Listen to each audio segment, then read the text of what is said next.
Nós temos uma linha do tempo aqui de algumas mulheres que foram destaque na palavra de Deus. Então temos Sara, Raabe, Débora, Ruth, Ana, Esther, Maria, mãe de Jesus. Cada uma dessas mulheres teve uma importância no seu tempo, naquilo que estava acontecendo naquele momento. Mas a gente chegou em 2020. E esse é o tempo de quem? Esse é o seu tempo. Diga, este é o meu tempo. E Deus me trouxe aqui para este tempo. E o que é que Deus espera que nós façamos neste tempo? Ele tinha um propósito para cada uma dessas mulheres. E para nós? Qual é o plano de Deus?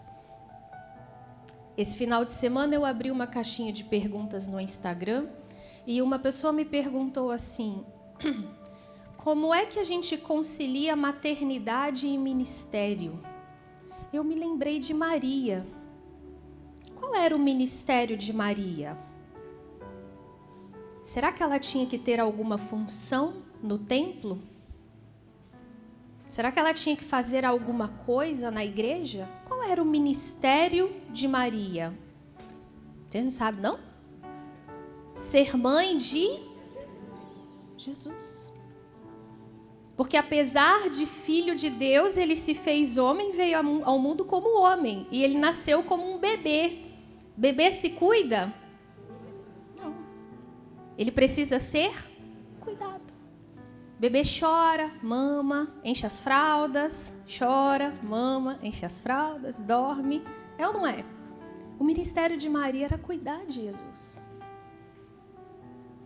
Será que ele era menor do que o ministério de uma mulher que está à frente de alguma atividade na igreja?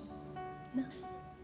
E por que a gente fica tão perdida quando fala de propósito de vida, que as mulheres ficam achando que o propósito de vida é algo assim extraordinário, é algo público, é algo de notoriedade, mas cada uma de nós tem um propósito dentro da realidade que a gente vive. Se você é filha, você tem um propósito como filha, que é honrar os seus pais. Se você é mãe, você tem um propósito que é educar os seus filhos. Se você é esposa, o seu propósito é agradar o seu marido. Se você é solteira, o seu propósito é cuidar das coisas do Senhor. Você não precisa ter um cargo, você não precisa ter um título, não precisa que as pessoas te vejam. Você precisa fazer aquilo que Deus colocou nas suas mãos para que você faça. Porque foi para este tempo que Ele te levantou.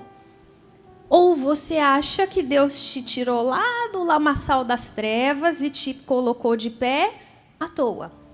Não foi só para te salvar, foi principalmente para te salvar do pecado, mas foi para que você fosse luz, foi para que você fosse sal, para que você influenciasse a sua geração. E isso você vai fazer no lugar em que você estiver, no bairro em que você mora, na casa que você mora, no emprego que você tem, na sala de aula que você frequenta, nos parentes, né, em cuja família você nasceu.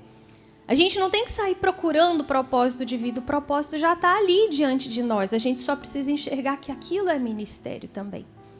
E muitas vezes nós oramos, Deus, eu quero te servir. Deus, eu quero ser útil na sua obra. Deus, eu quero fazer alguma coisa para o Senhor, mas não fazemos aquilo que já está nas nossas mãos. Por quê? Porque não entendemos que aquilo é importante. E de fato, né, as tarefas femininas, domésticas principalmente, elas são pouco ou quase nada valorizadas. Alguém valoriza alguma mãe por estar lá passando a madrugada amamentando o menino? Não. Ninguém nem precisa saber que você faz isso. Mas aquele é o trabalho que Deus te deu para este tempo. A casa limpa, alguém valoriza? Ela suja em meia hora, né? Se você tiver criança pequena, então não precisa de meia hora. Antes de você chegar no final da casa, o começo já está. Menino é tipo fábrica de bagunça, não é? Mas é isso. E você vai deixar de fazer por conta dessas coisas? E aí você fica buscando um propósito lindo e não faz o que precisa ser feito. E a gente tem um exemplo na Bíblia bem evidente sobre isso. Abre comigo no livro de Esther.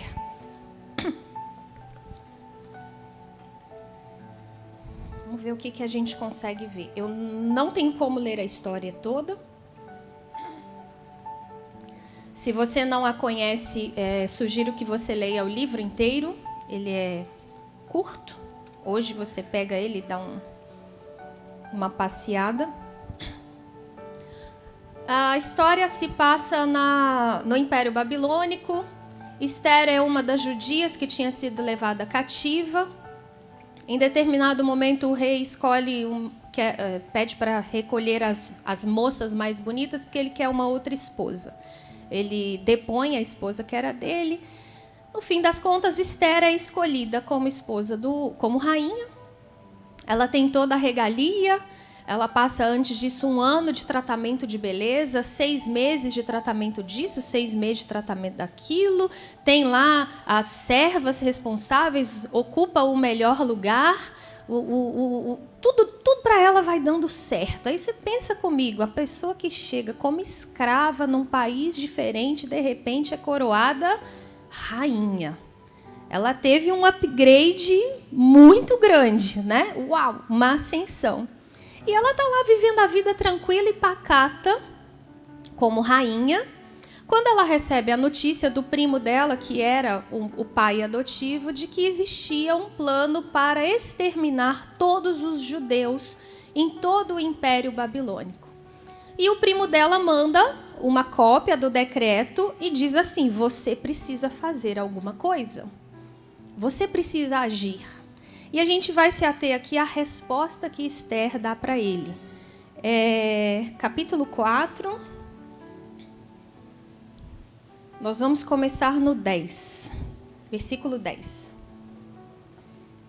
Diz assim: então disse Esther a Ataque, que era o eunuco que estava levando as notícias, e mandou-lhe dizer a Mardoqueu, que era o primo dela: todos os servos do rei e o povo das províncias do rei bem sabem que para todo homem ou mulher que entrar ao rei no pátio interior sem ser chamado, não há senão uma sentença, a de morte, salvo se o rei estender para ele o cetro de ouro para que viva.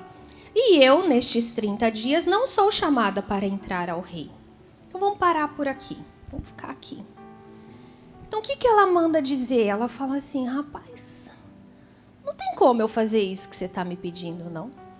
Todo mundo sabe que se alguém entrar na presença do rei sem ser chamado, seja homem, seja mulher, não existe outra sentença a não ser morte. A não ser que o rei estenda o cetro. Mas eu, nesses 30 dias, eu não fui chamada para entrar na presença do rei. A resposta de Esther é exatamente a resposta que nós damos diante das situações em que nós somos chamadas a servir. Vou te falar umas frases e você vê se você se identifica. Eu? Servir a meu marido? Para quê? Todo mundo sabe que homem não vale nada. Todo mundo sabe que a gente serve, depois eles chutam a gente para o lado e arrumam uma mais nova. Eu não. Ele que se vire para fazer as coisas dele. Eu não vou me rebaixar, não. Conhece? Servir em casa, ficar igual uma faxineira, limpa para um lado, limpa para o outro. Ninguém valoriza o meu trabalho, não, minha filha. Eu termino de lavar a louça, já está cheio de copo lá, ninguém faz nada. Eu não vou fazer nada na minha casa, não. Eles é que se virem para resolver. Conhece? Honrar meu pai e minha mãe? Você tá louca, tu não conhece meu pai e minha mãe, não valem nada, fizeram horrores, meu pai abusou de mim, minha mãe me abandonou, me largou com minha avó. Eles não merecem, eu não vou honrar pai e mãe, não. Eu me esforçar no meu trabalho? Para quê? Eu não vou ser promovida mesmo, meu patrão não valoriza, ele paga só um salário mínimo, para ele tanto faz, se eu faço, se eu não faço. Eu não vou me gastar, não. Bobagem isso, deixa eu aqui fazendo mais ou menos mesmo, que eu fico menos cansada. Quem se identifica com essas respostas que a gente dá diante das situações da vida? Só umas 3? Vocês vivem em outro mundo, né? é assim que a gente reage? Quando alguma coisa é pedida de nós, a gente dá para trás e fala assim, não, eu não vou ficar me matando, não. Olha, essa é a frase que eu mais ouço das mulheres, eu não vou ficar me matando por causa disso, não. Não vou ficar me gastando desse jeito, não. Foi a Esther. Mas eu não posso fazer isso. Todo mundo sabe que qualquer um que tente fazer isso vai morrer. Como é que eu vou me matar? Eu vou colocar a minha vida em risco? Não dá para mim essa situação, não. E olha, nós somos mulheres que pedimos a Deus uma forma de servi-lo. Quando Deus nos manda a forma de servi-lo, que é servindo ao próximo, a gente dá para trás. Lembra do bom samaritano? Caído lá na beira do caminho? O que o levita e o sacerdote fizeram? Passaram de largo. Por quê? Porque eles não podiam se contaminar com o pobre de um coitado todo ensanguentado. Se eles encostassem naquele sangue lá, eles teriam que fazer todo um procedimento de purificação. Então, a missão deles era mais importante. E está cheio de gente assim, achando que a missão institucional, o ser da igreja, o ser obreiro, o ser coordenador MQV, o ser professora da escolinha, isso é mais importante do que servir a Deus lá na sua vida privada. Dentro da sua casa, com seus pais, com seus filhos, ou com seu esposo, ou com seus irmãos. Eu não sei como é que você vive, ou com seus colegas de trabalho. E a gente fica dando desculpa. E uma outra característica que nós temos aqui, que também é muito comum, é que diante de um problema, quando é apresentado para a gente um caminho para resolver o problema, né, o Mardoqueu diz para Esther, olha, nós temos um problema.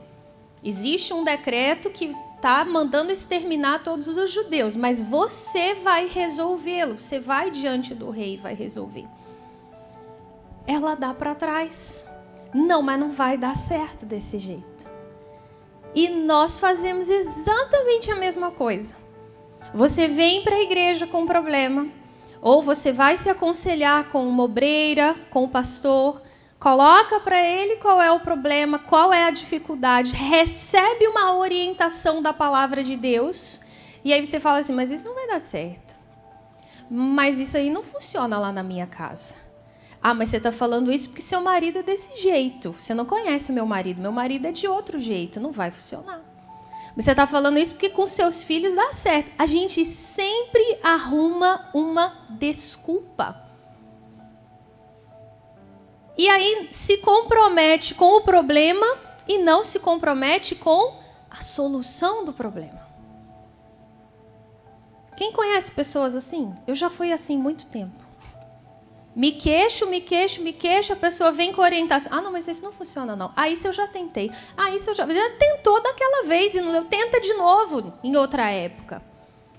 A sensação que dá é que a pessoa só quer queixar.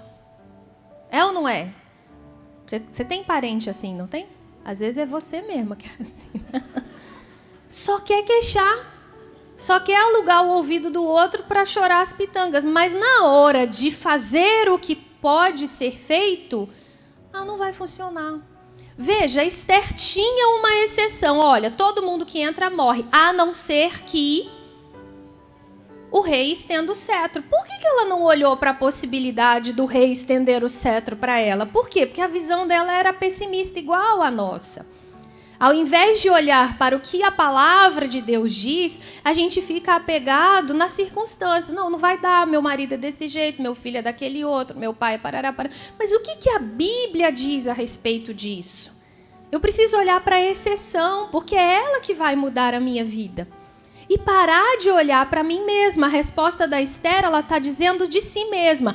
Eu, nos últimos 30 dias, não fui chamada.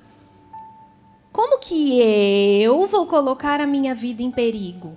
Como que eu vou me arriscar? E o amor, minhas irmãs, ele não diz respeito a si mesmo. O amor diz respeito ao outro. Se eu pensar em mim, eu não amo. Se eu pensar em mim, eu vou me guardar. Eu vou me poupar. Eu não vou entregar. E o amor é entrega. Nós não vamos abrir, não, mas em João, você vai abrir o outro, senão a gente não dá tempo. João 13:34, Jesus fala assim para os discípulos: olha, novo mandamento vos dou, que vos ameis uns aos outros. E nisso vocês vão ser conhecidos, pelo fato de vocês amarem uns aos outros. E o que é amar o outro? Aí nós vamos lá em Filipenses. Abre aí para mim, Filipenses. Lá no final da Bíblia. Isso. Filipenses capítulo 2, versículos 4 em diante. Então, amar é um mandamento, mas que tipo de amor a gente precisa ter? Diz assim, Filipenses 2:4. Não atente cada um para o que é propriamente seu, mas cada qual também para o que é dos outros. Então, repare, não é em mim, é para o outro. O amor vai tirar o meu foco de mim mesma e vai colocar sobre o outro. De sorte que haja em vós o mesmo sentimento que houve também em Cristo Jesus, que, sendo em forma de Deus, não teve por usurpação ser igual a Deus, mas aniquilou-se a si mesmo, tomando a forma de servo, fazendo-se semelhante aos homens, e achado na forma de homem, humilhou-se a si mesmo, sendo obediente até a morte, e morte de... Qual foi o sentimento que houve em Jesus? Ele tinha motivos para se exaltar? Tinha. Ele era Deus. Ele tinha razão para se poupar? Tinha. Ele era Deus. Mas mesmo sendo Deus, ele não teve por usurpação ser igual a Deus. Ele não ficou apegado ao fato de ser Deus. Antes, ele abandonou essa divindade e assumiu a forma de homem. E sendo homem, ele se fez servo. Não é isso que ele faz?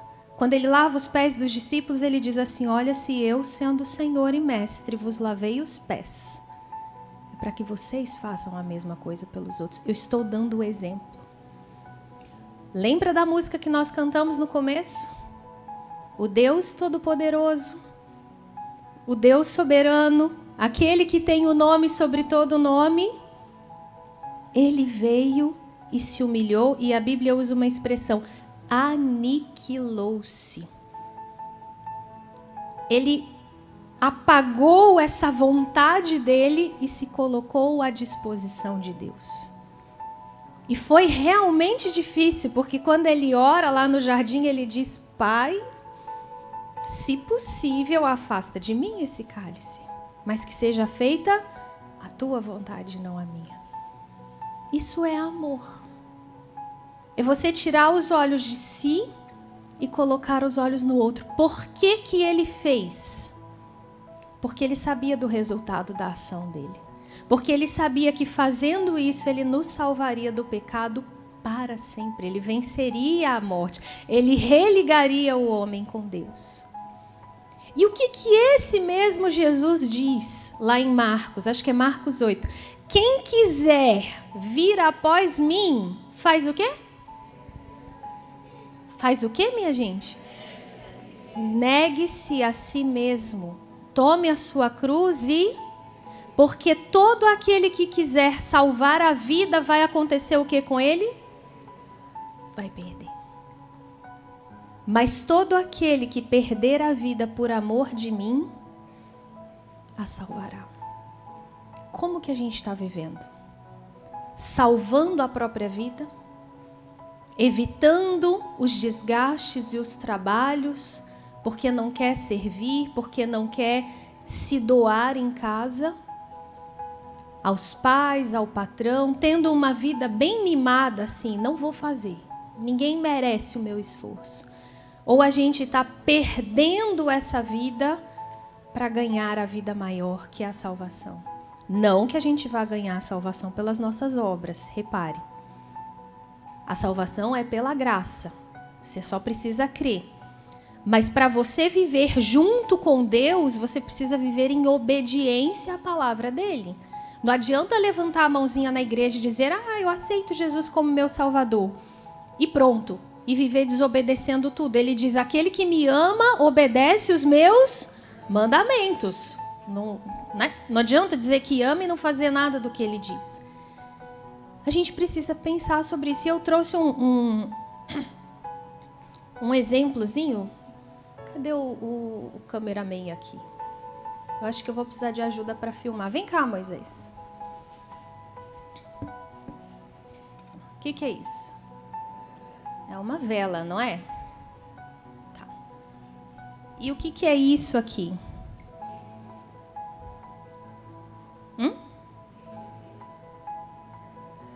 É a mesma vela. Só que ela está queimada. Certo? Dá para ver a diferença? Tá. Então, quando eu olho para essa aqui, ela cumpriu o propósito para qual ela foi feita?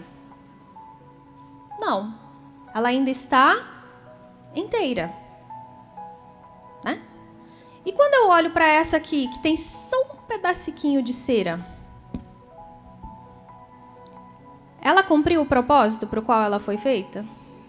Mas para cumprir o propósito, que era iluminar, o que precisou acontecer com essa vela? Ela precisou o quê? Se gastar. Ela se gastou, ela acabou, mas ela cumpriu o propósito. Como é que você está na vida?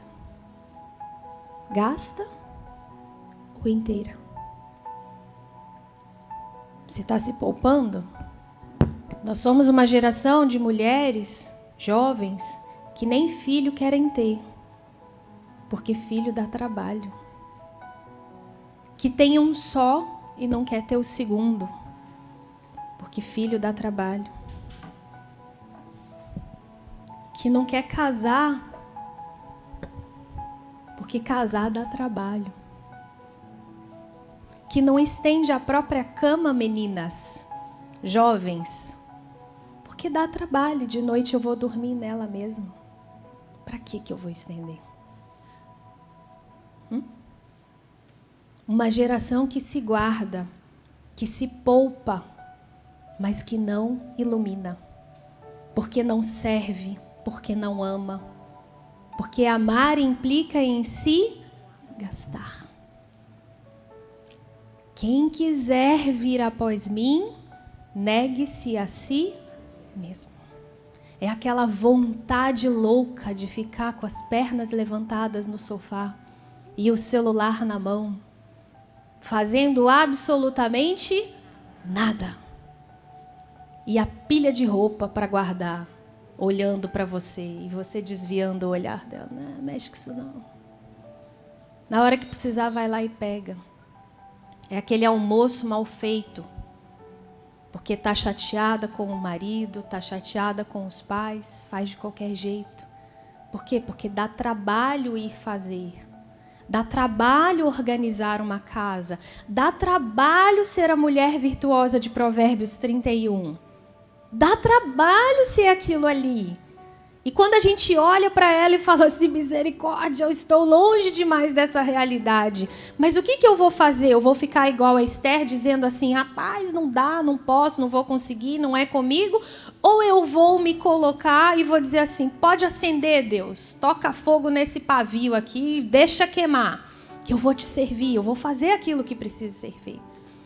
Essa é uma atitude. A Esther, depois que o tio dela recebeu essa notícia, o primo dela, ele manda dizer para ela assim, você continua lendo na sua casa, mais ou menos assim o texto, ele fala assim, minha filha, Você não acha que você vai escapar porque você está no palácio do rei.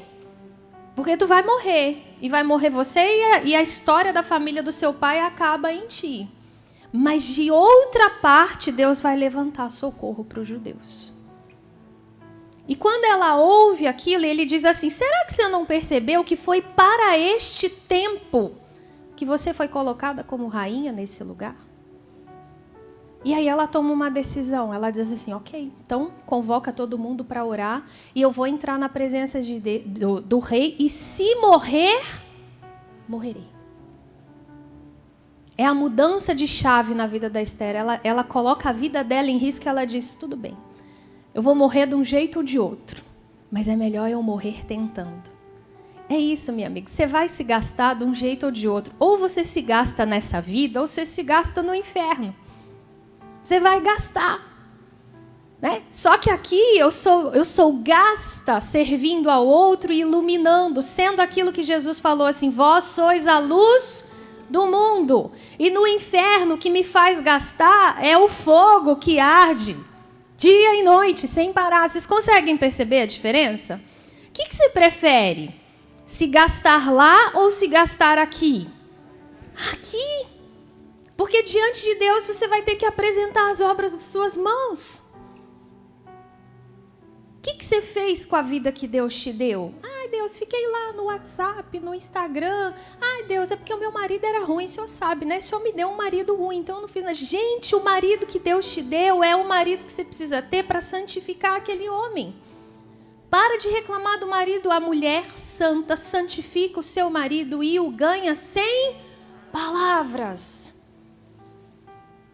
A mulher sábia edifica a sua casa. É tudo clichê hoje. Ai, esses versículos prontos. Não é realidade. É realidade, está escrito na Bíblia porque era para ser.